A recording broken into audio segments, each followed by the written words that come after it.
Today on CCX News, historic votes. The transit decisions the Robbinsdale and Crystal City Councils face that will impact generations to come.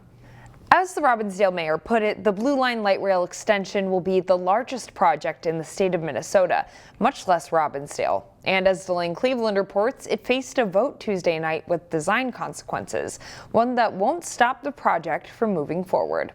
We are going to consider municipal consent for Blue Line extension light rail. Following years of discussion and planning, the Robbinsdale City Council gathered Tuesday night for a historic vote. It's a vote whether to approve the design. We all agreed earlier, a few weeks ago, to vote no with conditions. And I hope we will do that this evening. Council members had raised traffic and safety concerns, including how light rail would impact North Memorial ambulances. However, at the 11th hour, the light rail project office met most of Robbinsdale's demands. After receiving further information and through several discussions, the project office has provided commitments that directly address the majority of these concerns. While the vote wasn't on light rail itself, Councilmember Aaron Wagner touted its benefits. The Blue Line extension is a near-term solution to address one of the greatest causes of global warming emissions, passenger vehicles. We need fewer drivers and more people using all-electric options like light rail. Councilmember Jason Greenberg wanted more concrete answers. There are still a bunch of questions that I think denying municipal consent will help us get more concrete answers to. It doesn't mean that I don't believe in the project. Mayor Bill Blonigan said he would have voted no a week ago, but was satisfied with what the project office agreed to. They've committed in writing the project will design and construct station platforms to accommodate the potential future addition of turnstiles or other station barricades. That led to the long-awaited vote. Yes, so that controversial, hard thing passes on a 3-2 vote. In Robbinsdale, Delane Cleveland, CCX News. A no vote with conditions would have triggered a hearing with the Met Council. Robbinsdale Councilmember Wagner says that could have led to months of delay and increased costs. Meanwhile, the city of Crystal also voted to approve municipal consent for the light rail line. The vote was 5-2. Before the vote, significant concerns were raised, with the mayor calling it a flawed process. Nowhere in this process do we have a vote to tell the project office, to tell Met Council how our citizens feel. We deserve better partnership from the Blue Line project team. The project team must do better. Crystal council members said their concerns about the project weren't addressed until the 11th hour, more than a year after they were initially raised. Councilmember Tracy Commish and Mayor Jim Adams were the two no votes.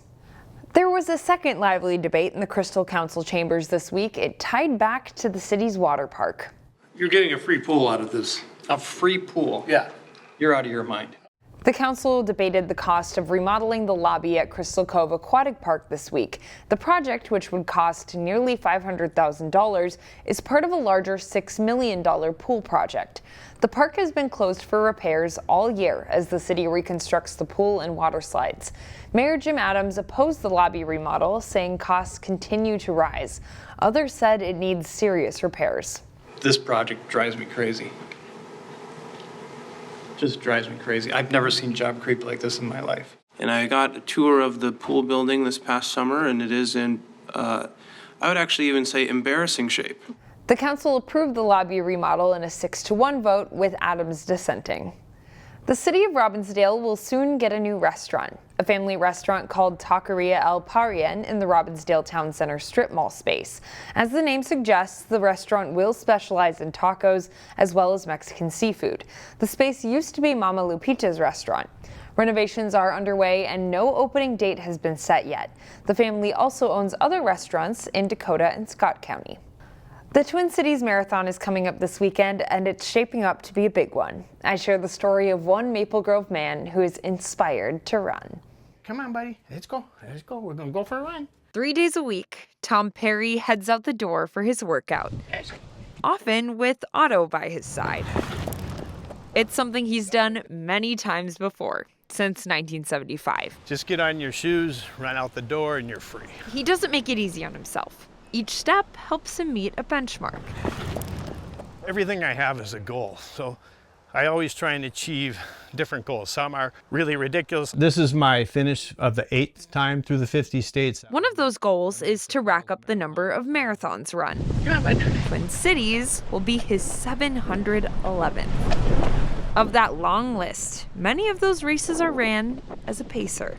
He helps others meet their goals. It's been a huge, huge thing to help people just finish their first marathon, finish their first 5K, anything. It just puts a smile on my face that they get to smile. Tom's crossed the globe for races many, many times. But as he battled personal records and changing altitudes, he started another personal battle in July 2019. With my diagnosis, I'm not guaranteed the next one. So if something happens to me or health-wise and all that, I treasure the next one. So that's what I always say now. My next one's my favorite one. Tom was diagnosed with stage 4 prostate cancer 5 years ago, but he was determined. It didn't slow him down from striving for what's next with a sport he calls his salvation. Sunday will be my 216th marathon since my stage 4 diagnosis, and I'm just going to keep on going. Today still, he's pounding the pavement and still racing nearly every weekend. My 9th time of the 50 states is important, but it's more important that I put a smile on that person's face that I paced. Every step, every race, every connection is a love letter to the sport that saves him every day. I'm in no hurry to get to my funeral. I want to be late. In 2019, Tom was given 3 to 5 years to live. But he hit 5 years in July 2024 and is still going strong.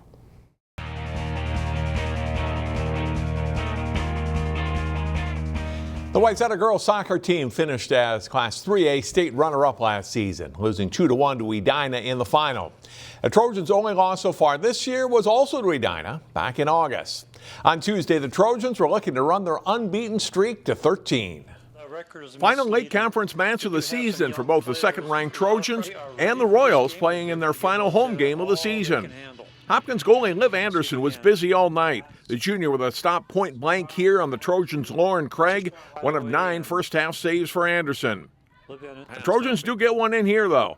Good lead pass from Sophie Hawkins in the head to Tenley Senden. Senden has enough space to shoot and score.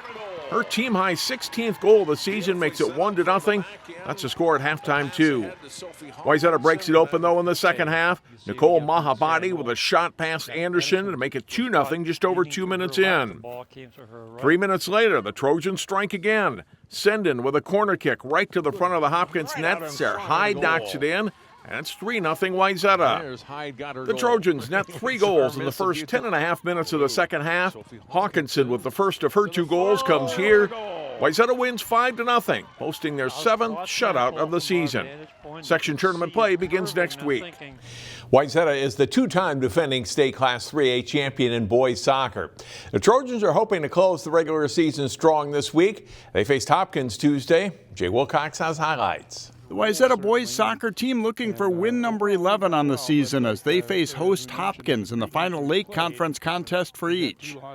Wayzata's George Sufker is tripped up a bit as he tries to shoot, but it goes right to Aiden Judicus, and he puts it away as the Trojans go up 1-0 10 minutes in. They get more good chances. A great foot save by Nick Messerly on Judicus for the Royals as Hopkins stays within 1-0 through the opening half. Second half, and a corner kick leads to a goal. Sefker with the header in close, but then he taps it just over the goal line. Wayzata builds their lead to 2-0. Hopkins competes well, but they can't finish any of their chances. Henry Risser is high with this one. Wayzata wins at 2-0 in the regular season finale for Hopkins. Wayzata has 1 game left. Jay Wilcox, CCX Sports. Section 5 4A volleyball is loaded once again, with Maple Grove, Champlin Park, and Wayzata all sitting at the top with winning records.